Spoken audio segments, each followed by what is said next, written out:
Mesdames et messieurs, chers collègues, mesdames et messieurs de la presse, distingués invités, la conférence de presse de ce jour, 3 décembre 2021, la première du genre, tient lieu d'interpellation pour une énième fois à l'endroit des responsables du ministère de la fonction publique. Cette occasion nous est également donnée ici de rendre un hommage solennel à nos frères, sœurs et collègues qui nous ont quittés avant et pendant notre lutte pour la défense de nos droits. À cet effet, une pensée particulière va à l'endroit de notre sœur et collègue, mademoiselle Anna Ornella Badjina Kassa, qui vient de nous quitter dans des conditions les plus atroces et inhumaines. Pour qui je vous invite respectueusement à bien vouloir vous lever et observer une minute de silence en sa mémoire.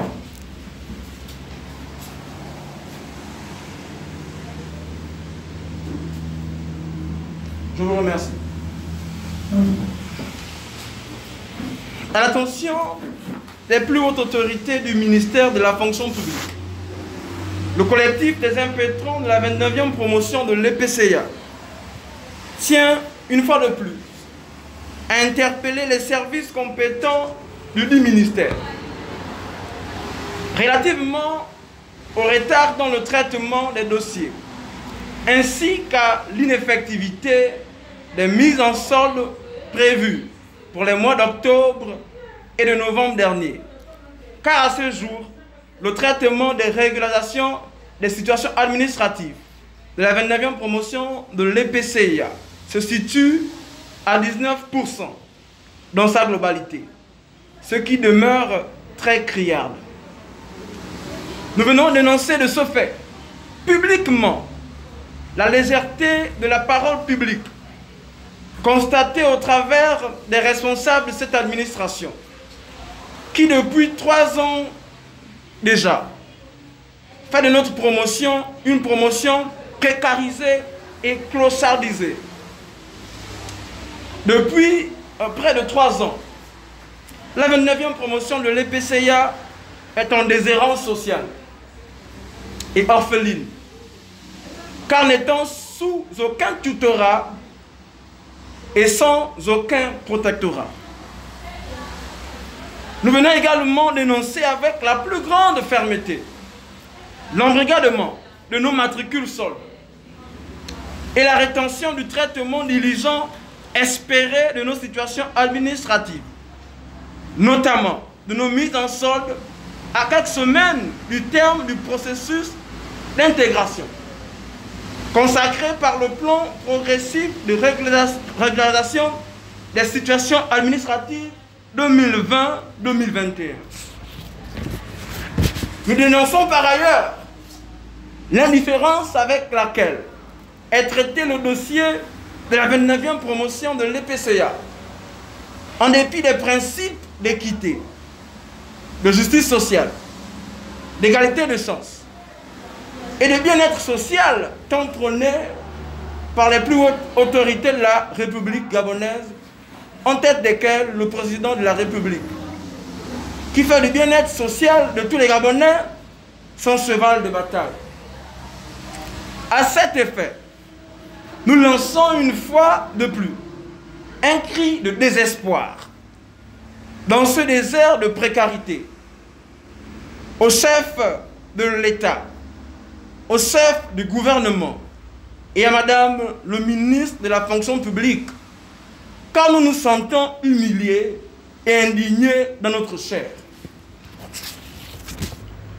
La 29e promotion de l'EPCA, désabusée et altérée par ses promesses intempestives et non tenues des responsables du ministère de la fonction publique, à quelques semaines des fêtes de fin d'année et au vu des restrictions sanitaires drastiques à venir, liées à la pandémie de la Covid-19, se réserve le droit de prendre toutes les dispositions nécessaires pour faire respecter ses droits, notamment le droit à l'intégration.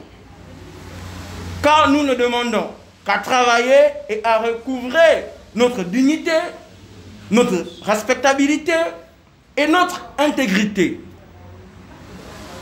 In fine, nous prenons à témoin l'opinion nationale et internationale contre toute dérive sociétale. Nous vous remercions. Je tiens à nous rappeler et à signifier à l'opinion nationale et internationale que le plan progressif de régularisation des stations administratives 2020-2021 est censé prendre fin en ce mois de décembre. Et donc, la grande interrogation est celle de savoir quelle sera la suite du traitement. Parce que, à part un tour de magie, si vous avez pratiquement 600 stagiaires de l'EPC intégrés en décembre, à part un tour de magie, de la part du Père Noël, puisque nous sommes en décembre, je me demande bien comment le gouvernement, la fonction publique fera pour intégrer près de 600 personnes. Parce que, et rassurez-vous, hormis ces 600 personnes, il y a également quelques écoles qui traînent encore dans le processus. Paraît-il, nous serons à près de 3000 sortant d'école encore dans le processus. Et donc, on se demande bien, que va-t-il se passer en décembre? Mais laissez-moi vous dire que le scénario est pratiquement connu. Pratiquement connu, mais je refuse de m'aligner ce scénario.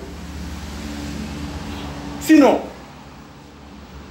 comment, dans l'avenir, respecter une parole de gouvernement qui, de manière délibérée et responsable, a pris un engagement matérialisé par un arrêté disant que le processus devait prendre fin en décembre et qui à la fin ne respecte pas ce processus? Interrogation. Pour terminer, je voudrais une fois de plus, une énième fois, interpeller les plus hautes autorités, chefs de l'État, chefs de gouvernement, ministres de la fonction publique,